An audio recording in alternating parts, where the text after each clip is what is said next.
And then the main event for the tag team title, FTR against MJF and Adam Cole. And I think I think we've made mention plenty enough. I'm a fan of all four of these guys in some form or fashion. I'm not a fan of this issue that has brought them all together. Is that a fair just summation? That is. Okay. And when they have dueling chants going back and forth, I think back, and would Dusty Rhodes have put the Rock and Roll Express in a position in the Greensboro Coliseum that one fan in that arena would be tempted to boo them? Unless they were just an asshole and we're going to do it no matter what. I've even seen some comments on Twitter that, they think FTR is the heel team. Well, actually kind of not, because FTR has been the ones that they cheer for and chant for months now and get big pops and want to see in matches until they've been put in a position to be opposite the ring from the world champion, who is a heel, but has suddenly, for the purpose of this exercise, become the most pandering babyface and entertaining personality in the whole company. And Adam Cole's along for that ride because he's, the straight man. And so FTR are the baby faces, but the heels in this equation, half heels, are still the baby faces over the baby faces who are now becoming the unpopular people because the fans booed the babyface tag team for blocking the illegal double clothesline from the other team.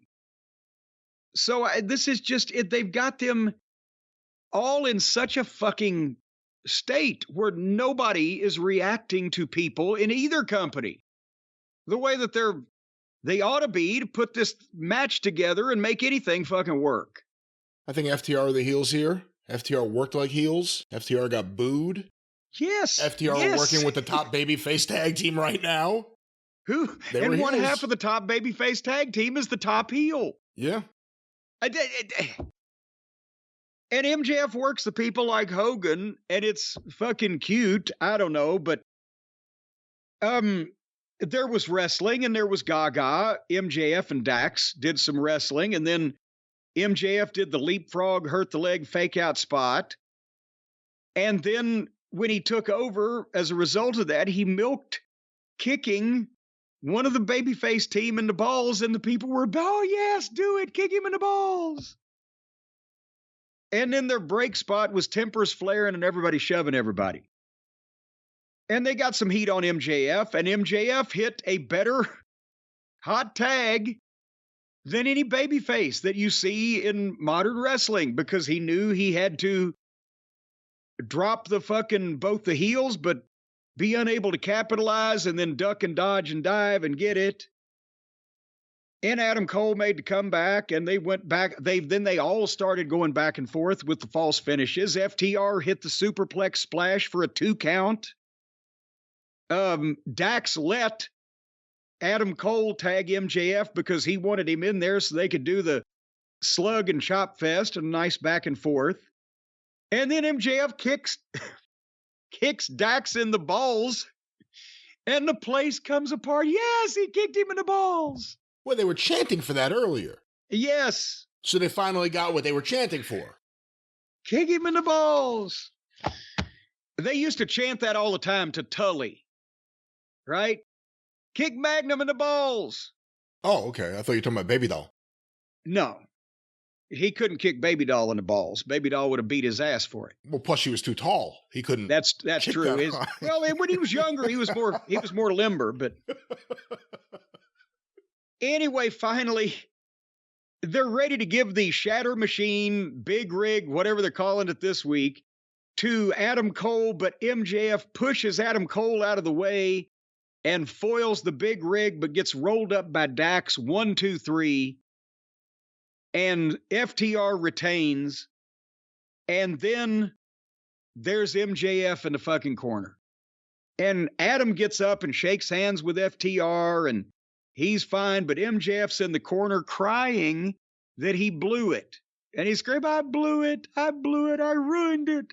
What was he saying? I lost the match or I lost my edge? Yeah. I couldn't no, tell. I lost the match. Okay. I lost the match. I haven't played it back, but I couldn't tell. I actually thought the first time I heard it, you said I lost my edge, which makes sense too. He still works for the other promotion. He won't be in for a couple of years.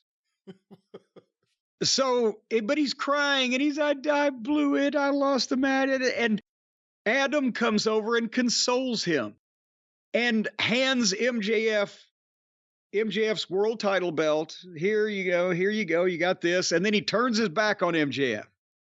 And MJF stands up and looks like he wants to hit Adam Cole from behind. And they've got the artistic camera shot. So you're looking at from Adam Cole's face and over his shoulder to MJF behind him with that belt. Should I? He's thinking about it. And Adam says, go ahead, do whatever you need to do. He just puts his arms out. And MJF throws the belt down, and they both hug to big cheers from the audience. Wrestlers don't like when other wrestlers steal their finisher. Should the best friends be upset right now? No, because they're not wrestlers. But should we be upset that how long is this going to go on? That is they've rerouted the fucking AEW river here. And this is that is the greatest way to look at it that I've heard. Well, yes, they've completely rerouted the river. They've taken the world champion and put him in a tag team thing, but to either get to or swerve into joining him, Adam Cole.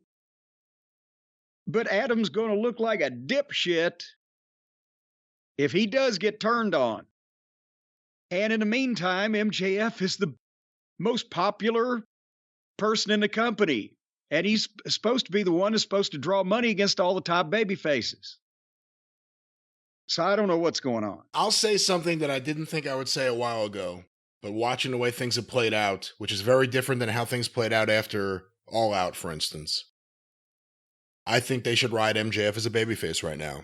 That's what he is. That's the reactions he's getting. He's selling merch. I know it's always been a popular WWE metric to look at. I don't know if AEW pays the same kind of attention. But if you have this moment right now, and we said it last time, and luckily a lot of people have kind of forgotten about it, but you don't want him to turn back and forth too many times. Right. And right now, whatever they were going to do with Adam Cole, and maybe this was their goal, maybe it wasn't. But this is the reaction it's gotten. And you're getting the fans going crazy during their matches, chanting things. I think you got to ride this. And I think also, this match reminded me in a lot of ways of Midnight Express versus Wyndham and Flair at Clash of Champions. Because in this match you had, no disrespect to Adam Cole, but he hasn't been active too much.